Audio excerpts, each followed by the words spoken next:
방송을 지금 켰네요.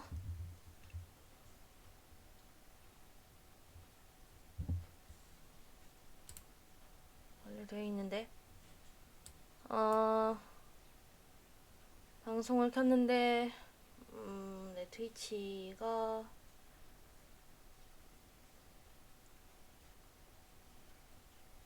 됐다. 됐다. 녹화는 되어 있고 방송 켰고 트위터로 알려야지.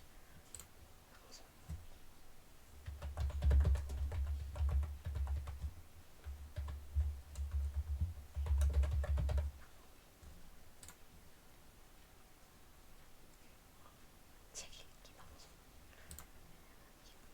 컴퓨터.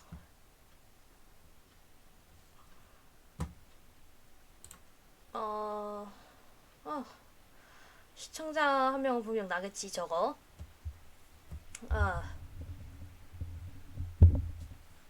어디 보자. 세팅을 좀 해놔야 되는데 어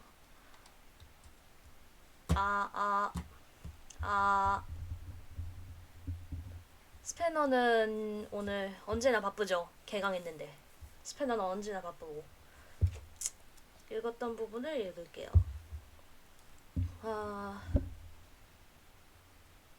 물도 챙겼고 됐다. 아니야.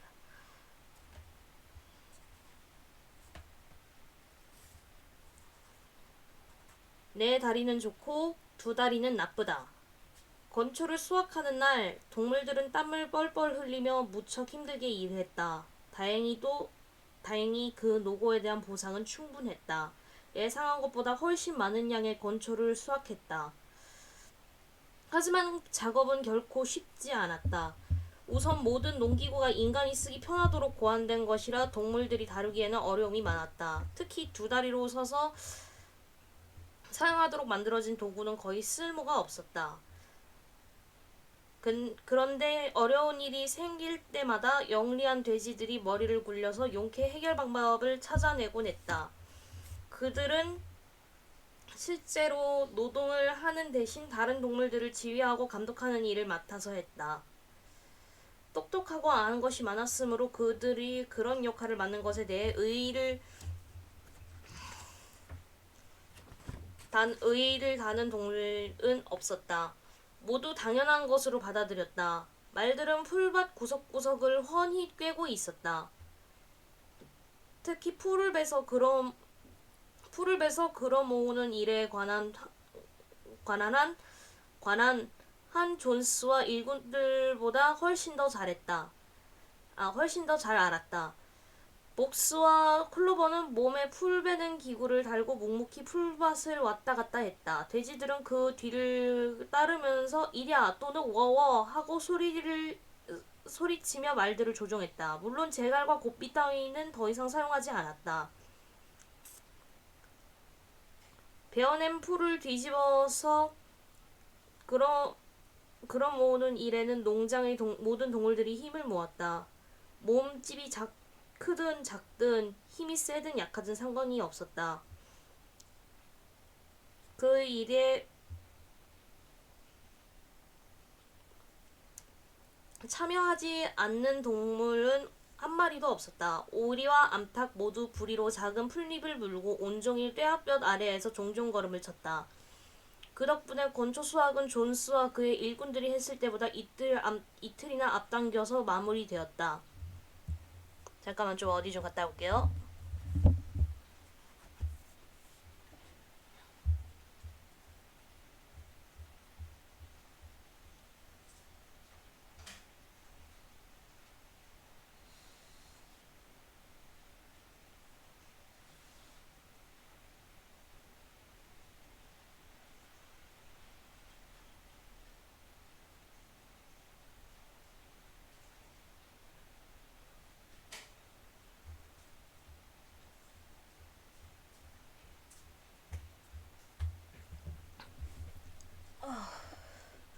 제가 화장실 간 거였어요.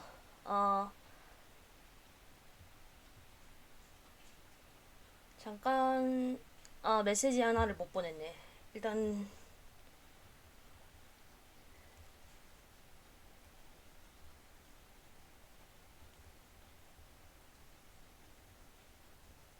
메시지 보내야지. 메시지.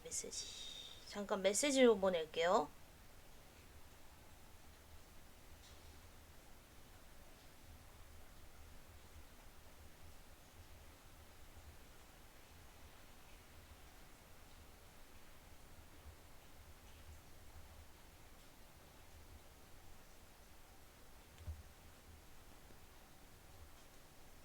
아, 메시지를 보내느라 문도 닫아야겠다.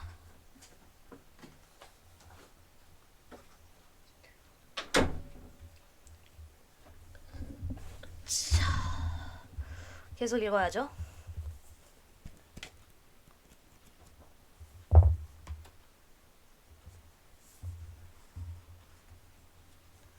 게다가 수확량도 다른 해에 비해 훨씬 많았다. 헛되이 사라진 풀은 하나도 없었다. 암탉과 오리들이 예민한 눈을 번뜩이며 마지막 한 입까지 주워 모은 덕분이었다. 은근슬쩍 풀을 뜯어먹는 동물도 없었는데 예전에 비해 수확량이 훨씬 많아진 건 이 때문이기도 했다. 그해 여름 내내 농장의 일과는 시계처럼 한치의 오차도 없이 착착 진행되었다. 동물들은 예상치 못한 결과에 흡족해했다. 모두 행복한 하루하루를 보냈다. 그들은 특히 식사를 할 때마다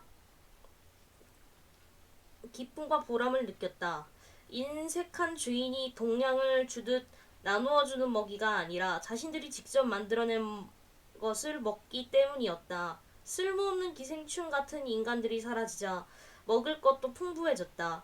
여가 시간도 많아졌다. 처음에는 여가라는 말부터가 생소했지만 이제는 그렇지 않았다. 동물들은 여가라는 말의 뜻을 몸으로 터득했다. 인간이 사라져서 곤란한 점도 없지는 않았다. 연말이 되어 옥수수를 수확할 때 동물들은 옛날 방식대로 옥수수를 밟아 알을 떨어뜨린 뒤 입김을 불어 껍질을 날렸다. 농장에 탈곡기가 없기 때문에 힘이 들어도 그렇게 할 수밖에 없었다. 이렇게 힘든 일로 영리한 돼지들은 엄청난 근력을 지닌 복서가 앞장서서 해결해냈다.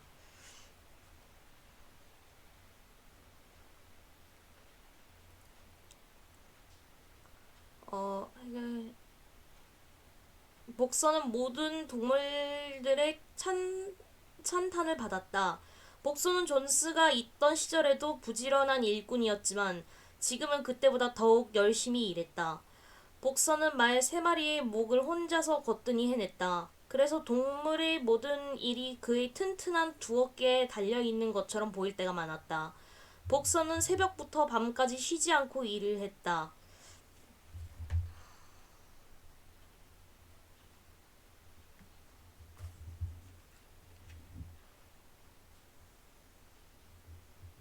어, 가장 힘든 일이 있는 곳에는 언제나 복서가 있었다. 복서는 한 수탉에게 아침마다 남들보다 30분 일찍 깨워달라고 부탁했다. 그리고 정상적인 하루 일과를 시작하기 전 일이 가장 힘들어 보이는 작업장을 찾아가 자진의 일을 거들었다.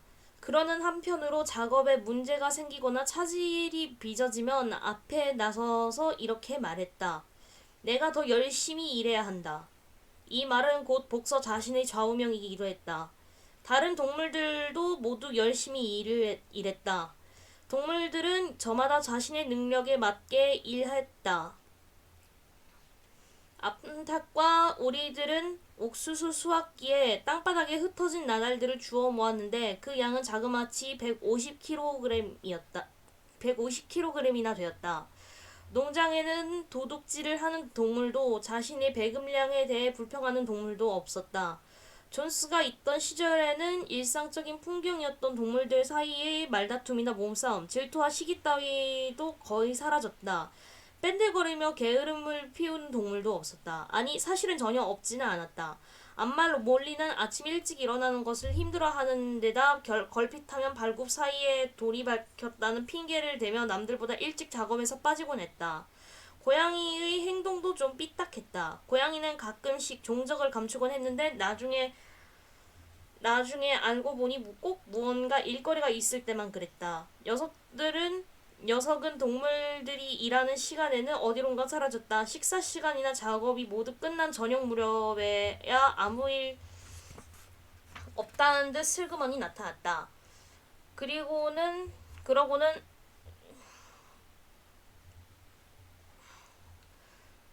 기막힌 변명을 늘어놓고 야옹야옹 소리를 내며 아양을 떨었다. 결국 동물들은 변명인 줄 뻔히 알면서도 녀석의 말을 믿는 척하지 않을 수가 없었다.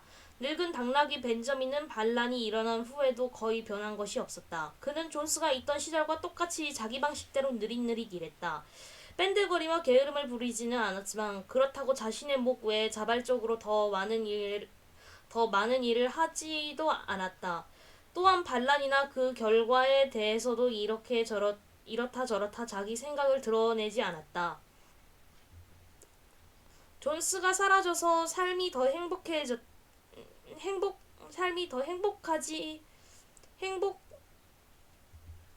않느냐고 물으면 벤저민은 이렇게 대꾸했다. 당나귀는 수명이 아주 길지. 당신들은 지금껏 당나귀가 죽는 걸 한 번도 본 적이 없을 거야. 동물들은 그와 같은 애매모호한 답변에 질려서 더 이상 아무 말도 묻지 않았다. 매주 일요일에는 작업이 없었다. 일요일에는 평소보다 1시간 늦게 아침 식사를 마치고 한자리에 모였다. 의식을 치르기 위해서였다. 한 주도 빠짐없이 거행되는 그 의식은 깃발을 개양하는 것으로 시작했다. 깃발은 스노우볼이 마구 보관실에서 찾아낸 존스 아내의 헌 식탁보로 만들었다.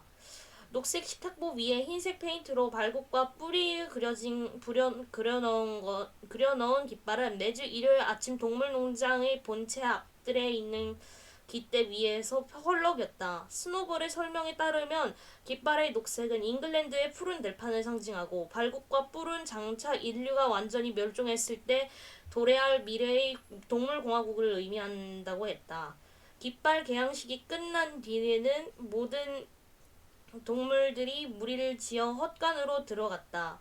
그곳에서 동물들은 전체 모임을 가졌는데 이를 회의라고 불렀다. 동물들은 회의에서 다음 주의 작업 계획을 세웠다.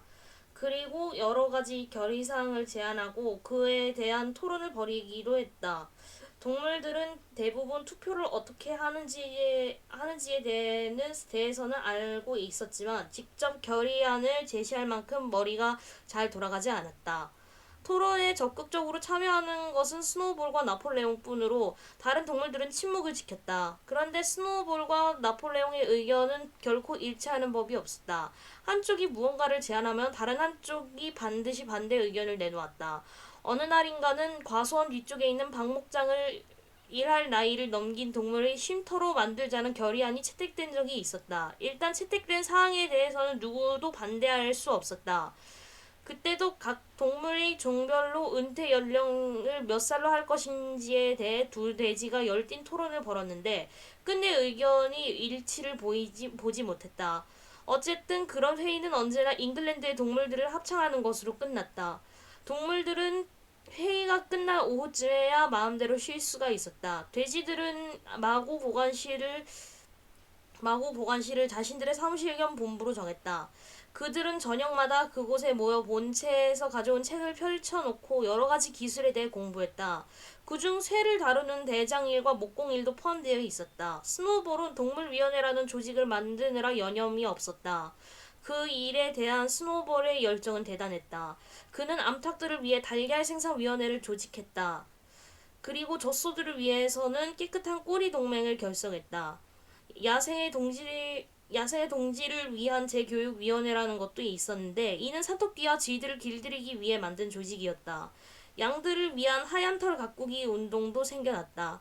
그 밖에 일기와 그 밖에 읽기와 쓰기를 가르치는 모임 등 여러 가지 단체도 만들어졌다. 그러나 이름만 그럴듯할 뿐이었다. 대부분 재구시를 다 하지 못한 채 흐지부지 끝나고 말았다. 그 중에서도 야생동물을 길들이려는 시도는 손톱만큼의 진척도 없어 끝나버렸다. 시작과 동시에 실패하는 것이나 다름없었다. 몇 차례 교육을 해보았지만 야생동물들의 행동은 아무런 변화가 없었다. 그들은 조금이라도 관대하게 대해주면 오히려 그것을 악용하려 들었다. 어우.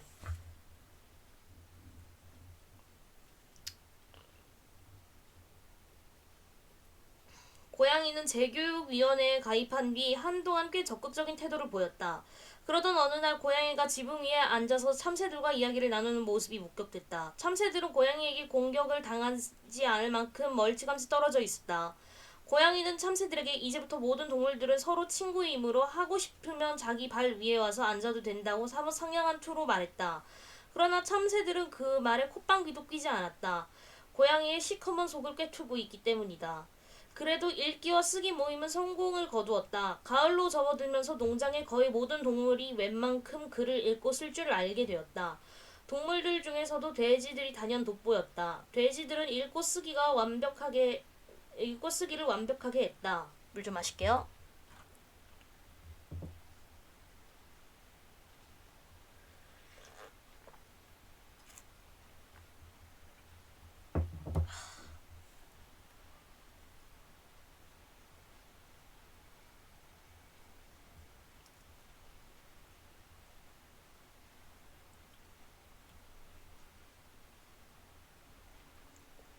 아우.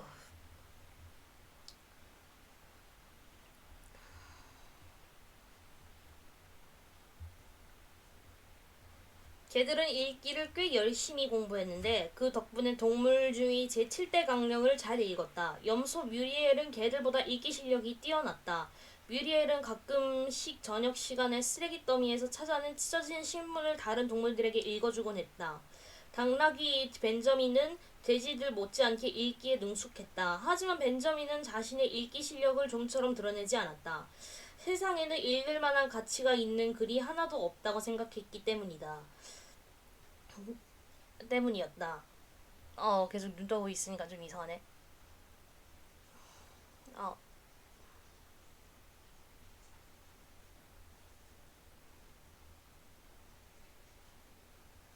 어, 없다고 생기기 때문이었다. 클로버는 알파벳을 모두 배웠지만 그것을 하나의 단어로 조합할 줄 몰랐다.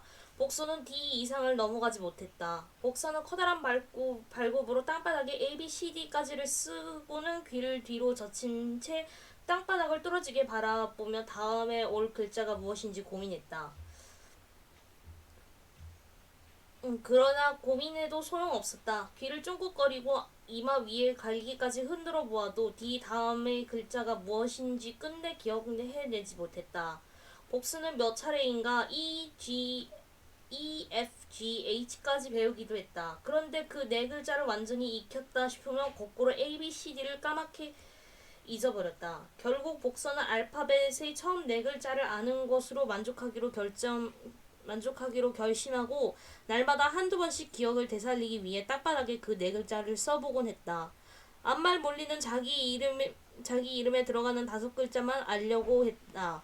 그 외의 글자에는 관심도 없다면서 배우지 않았다. 몰리는 가느다란 나뭇가지를 제열해 자기 이름의 모양에 만든 뒤 꽃으로 예쁘게 장식했다. 그러고는 그 주위를 뱅뱅 돌며 자신의 작품을 감상했다. 나머지 동물들은 A에서 더 이상 진도를 나가지 못했다. 동물 중에서도 약간 아둔한 편에 속하는 양이나 암탉, 오리들은 아예 글자에 관심이 없었다.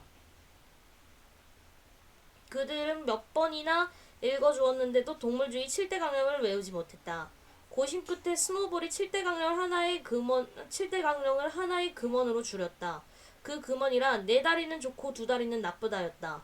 스노볼은 이것이야말로 동물주의의 본질적인 원리를 잘 나타내며 이 말의 의미를 완전히 파악하면 누구든 인간의 영향으로부터 안전할 수 있다고 말했다. 그러자 새들이 대뜸 반박하고 나섰다. 새도 다리가 두 개이기 때문이었다. 스노볼은 새들의 생각이 옳지 않음을 조리 있게 설명했다. 동지들, 조류의 날개는 앞으로 나아가게 하는 추진기관이요. 따라서 날개도 일종의 다리로 인정해야만 하오. 인간의 가장 큰 특징이 뭔지 아시오? 그건 바로 손이요. 인간은 손이라는 도구를 통해 온갖 만행을 저지르고 있어. 새들은 스노볼의 장황한 설명을 이해하지 못하면서도 수긍한 듯 연거푸 고개를 끄덕였다.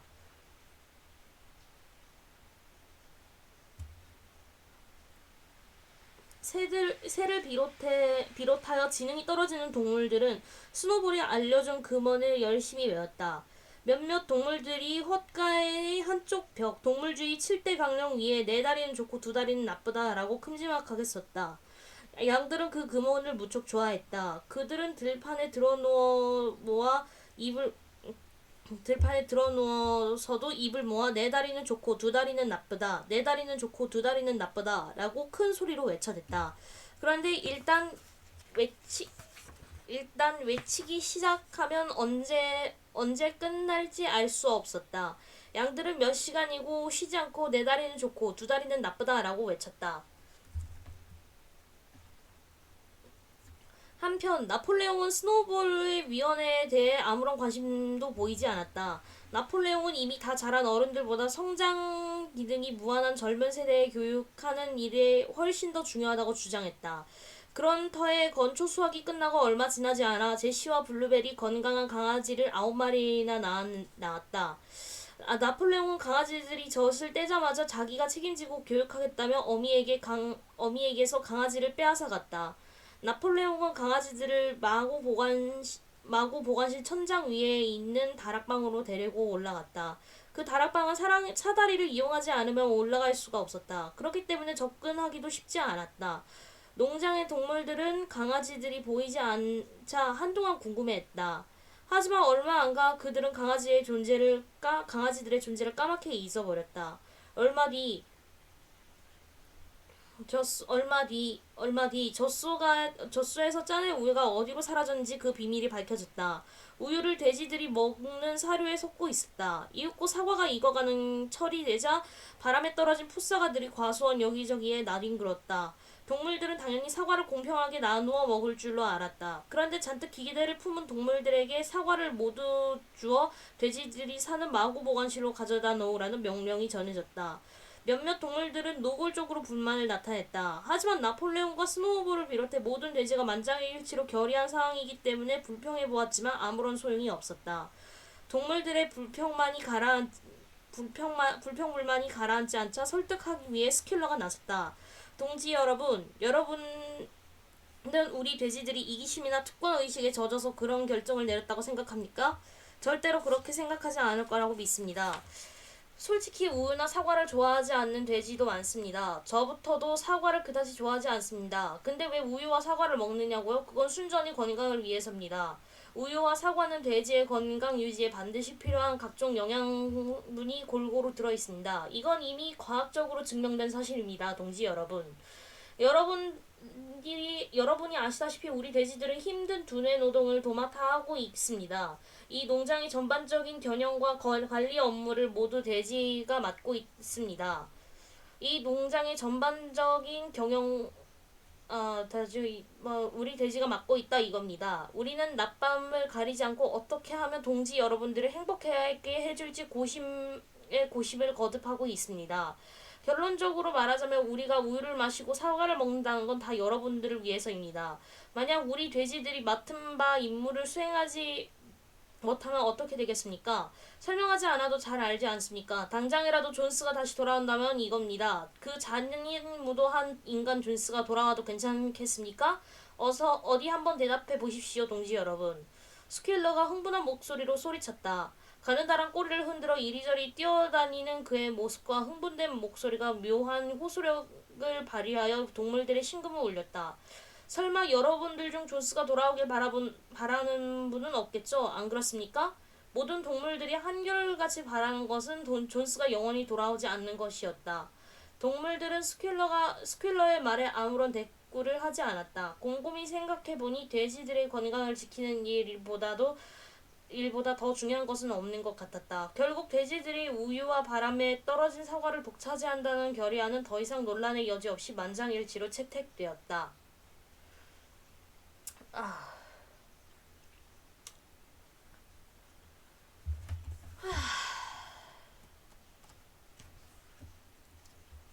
알레레레레. 물 한 잔 좀 마실게요.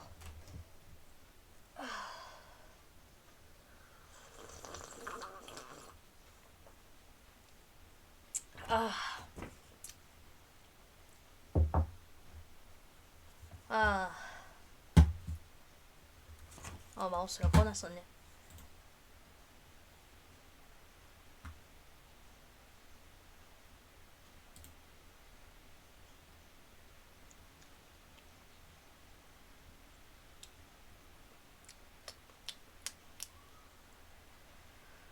계속 더 읽어야죠. 계속 더 읽어야죠. 일단 챕터 3는 여기까지고,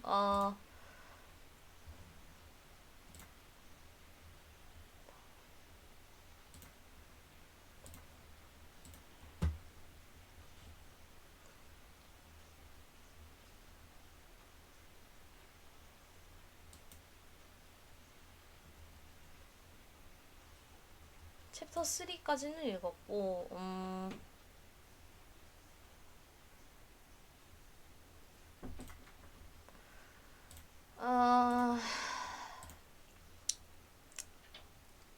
계속 읽어야죠.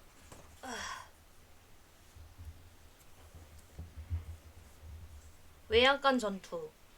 여름이 끝나갈 무렵이었다. 동물농장에 대한 소문이 이미 전국의 절반가량에 퍼져 있었다. 스노볼과 나폴레옹은 매일 농장 밖으로 비둘기 특공대를 파견했다. 비둘기들이 맡은 임무는 주변 농장의 동물들을 찾아가 그들과 어울리면서도 반란에 대한 이야기를 들려주고 잉글랜드의 동물들을 가르치는 것이었다.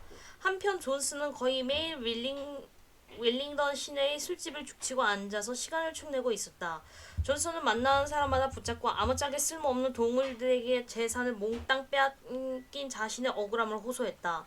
존스와 처지가 같은 동물들은 그를 동정하면서도 선뜻 나서서 도와주려 하지 않았다. 도와주기는커녕 그들은 저마다 존스의 불운을 자신의 유리한 쪽으로 이용할 방법이 없을까 궁리를 했다. 그런데 동물농장 가까이에 있는 두 농장의 주인들은 오래전부터 서로 사이가 안 좋았다. 그중 폭스우드 농장은 규모는 크지만 관리 상태가 엉망인 구식 농장이었다. 무성한 삼림이 농장 곳곳을 침범한 가운데 목초지는 황폐하고 울타리는 볼썽사납게 방치되어 있었다.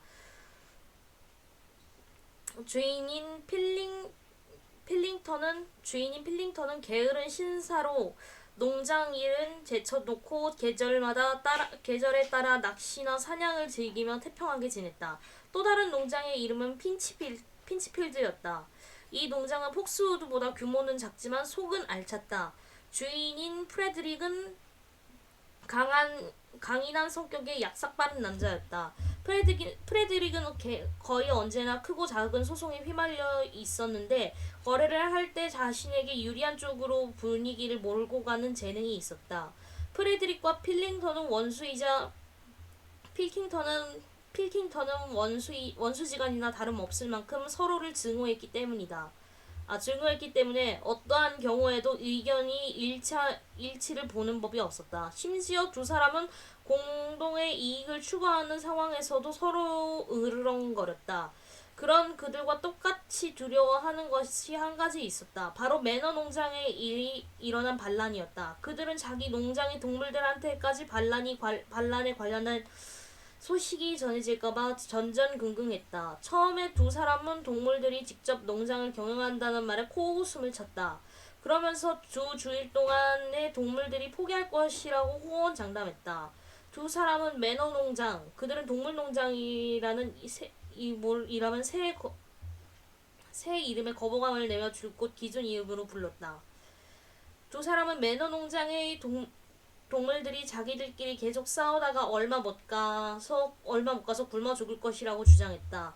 그런데 몇 달이 지나도 동물들은 여전히 건강하게 살고 있다는 소식이 들려왔다. 그러자 프레드릭과 필킹턴은 말을 바꾸어 이번에는 매너 농장에서 끔찍한 일들이 벌어지고 있다고 떠들어대기 시작했다. 두 사람은 동물들이 서로 잡아먹는 것은 물론이고 시뻘겋게 달군 편자로 서로를 고문하고 암컷 하나를 여러 수컷이 차지한다면서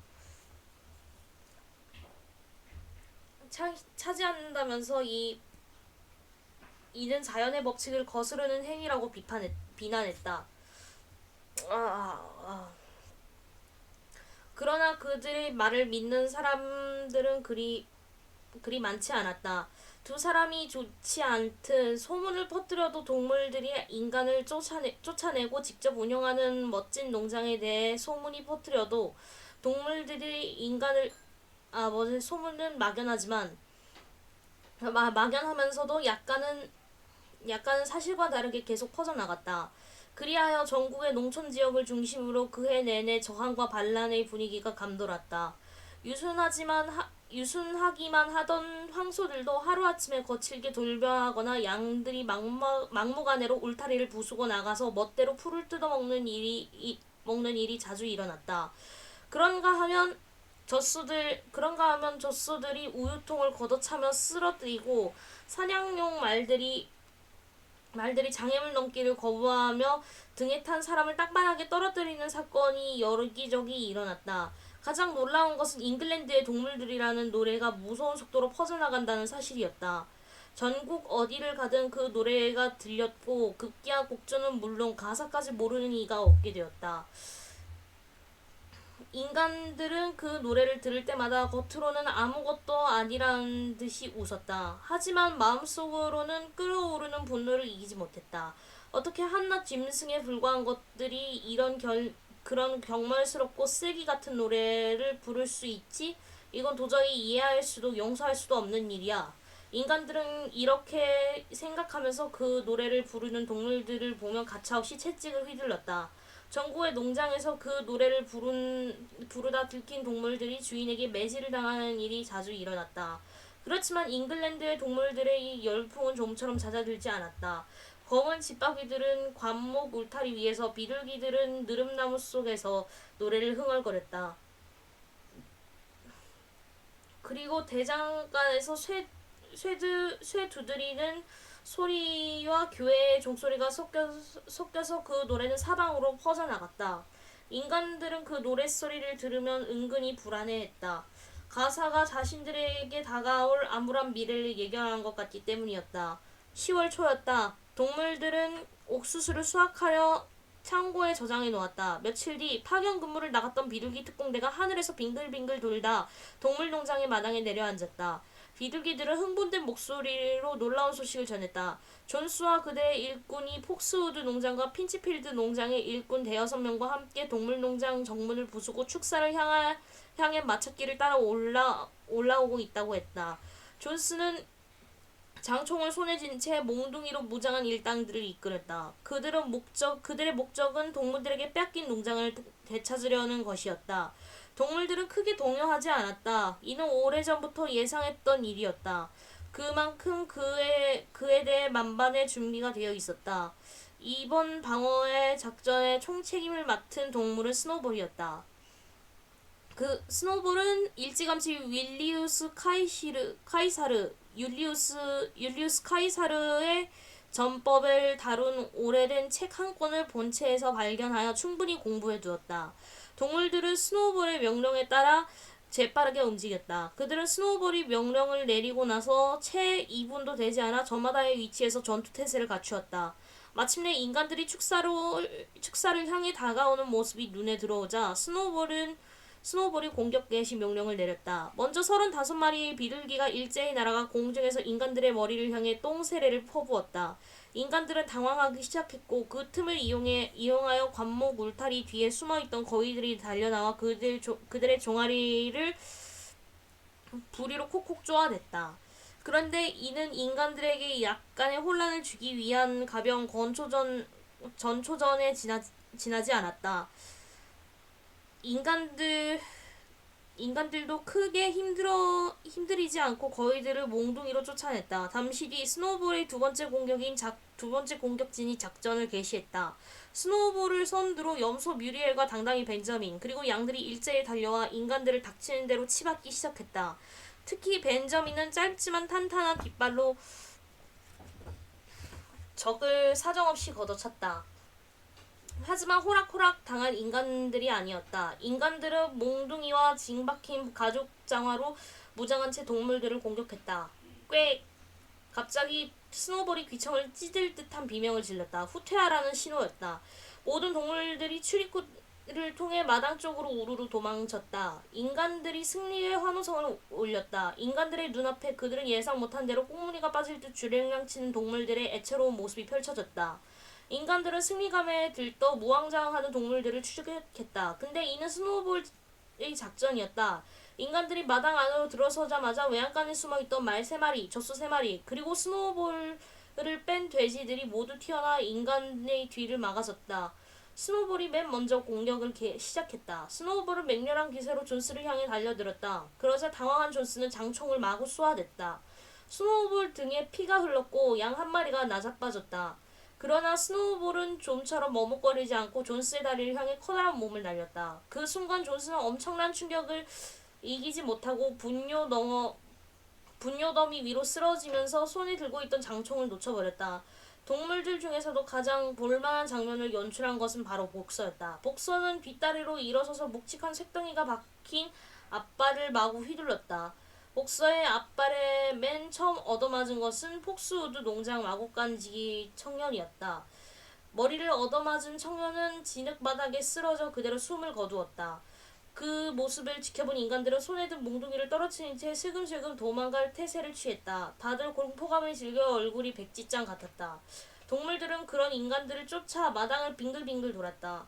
그러면서 뿔로 받고 이빨로 물어뜯고 발로 걷어차거나 밟아댔다. 그날 동물농장의 동물들은 하나도 빠짐없이 저마다의 방식으로 인간에게 복수했다. 심지어 지붕 위에 있던 고양이까지 소머리의 어깨 위로 휙 뛰어내려 날카로운 발톱으로 목덜미를 핥히었다. 소머리는 미친 듯이 비명을 지르며 걸음아 나서려라 하고 달아났다. 나머지 인간들도 허둥지둥 밖으로 빠져나가 큰 길을 향해 정신없이 도망쳤다. 그러자 거위들은 마무리를 하듯 꾀꾀거리며 그들의 뒷꽁무니를 쫓아가 종아리를 사정없이 쪼아댔다. 결국 인간들의 공습은 단 5분 만에 굴욕적인 후퇴로 막을 내렸다.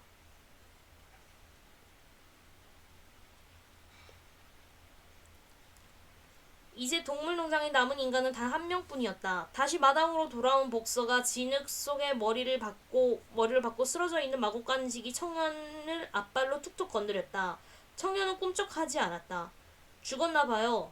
복서가 슬픈 목소리로 말했다. 솔직히 죽이려는 생각은 없었어요. 내 발굽이 쇳덩이가 박혀있다는 걸 잊고 있었을 뿐이에요. 하지만 내가 일부러 인간을 죽인 게 아니라면 누가 믿어줄까요? 감상적인 생각은 집어치우시오 동지. 스노우볼이 엄하게 소리쳤다.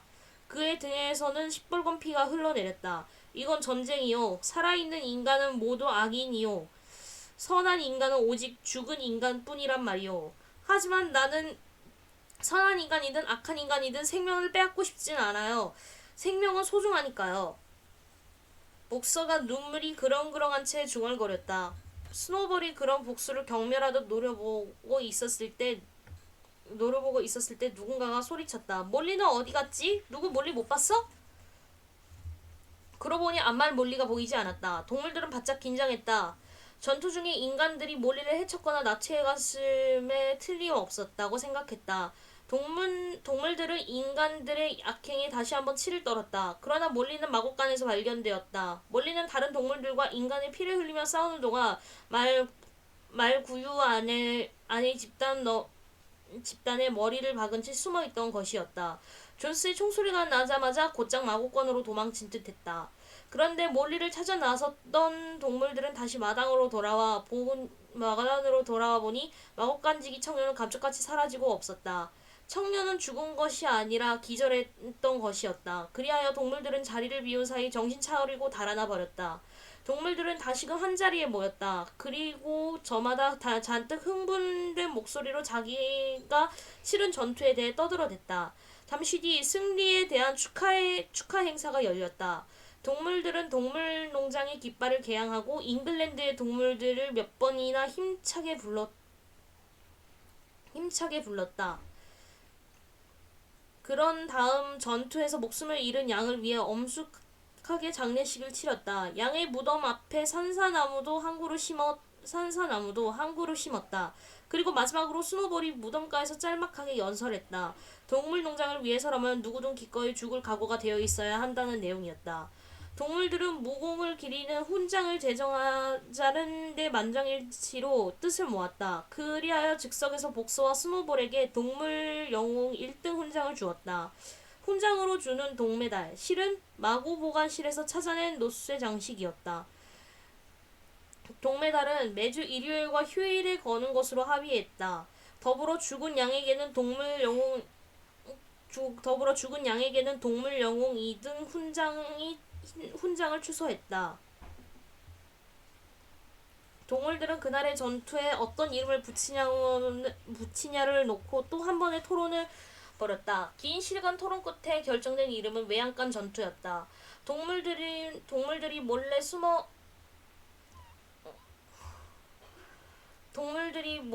숨어 있던 장소가 바로 외양간이었기 때문이다. 한편 동물들은 진흙 속에서 존스의 장총을 발견했다.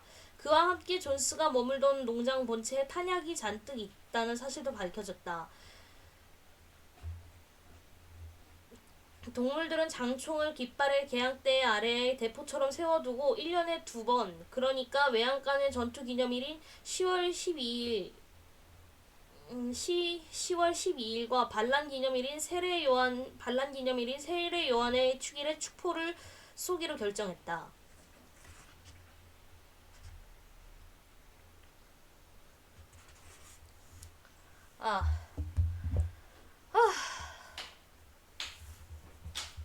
이제 챕터가 몇 개 남았지?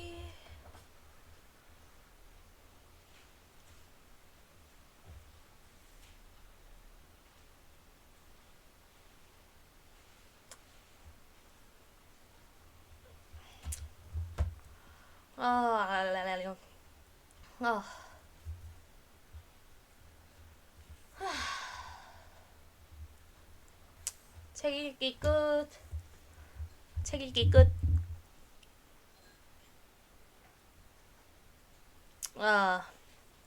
물 좀 한 잔 마셔야겠다.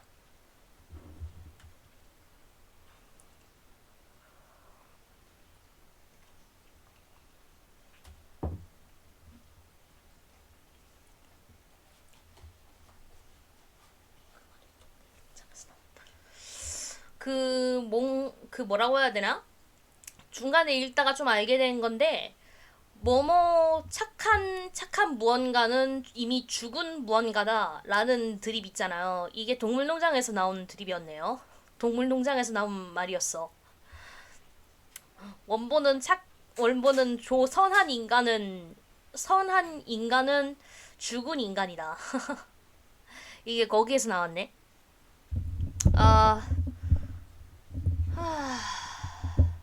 뭐 시청자가 별로 없어서 전 괜찮아요. 여기에 걸린 일이 일단 저일 가능성이 높고, 그때 첫 데뷔 방송 때 보러 와준 사람도 분명 저일 거고. 뭐 일단 녹화는 되어 있으니까 이것도 유튜브에 올릴게요. 일단은 전 저녁 먹으러 가보겠습니다. 저녁 먹고 운동하러 가야 돼요. 내일 마저 다시 읽을게요. 잠깐. 자, 이제 끌게요. 다들 안녕.